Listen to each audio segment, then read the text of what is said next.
अस्सलाम वालेकुम। Basic word English course के बेसिक वर्ड इंग्लिश कोर्स का ये लेसन नंबर 1 है और आगे आप सीखना चाहते हैं तो सब्सक्राइब। कोर्स को सही सीखना चाहते हो तो इस वीडियो को लास्ट तक ज़रूर देखें।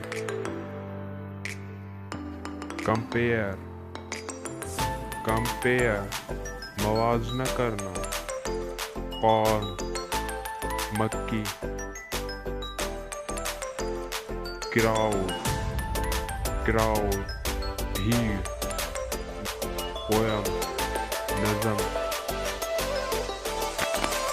डिपेंड इंहिसार करना, किसी पे डिपेंड करना। स्ट्रेंथ, स्ट्रेंथ तार। रब, रगड़ना।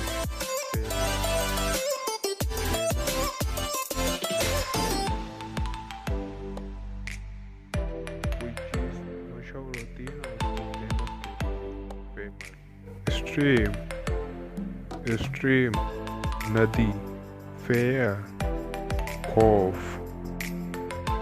साइट, साइट नजर। थिन, थिन पतली। Triangle, triangle मुसल्लत।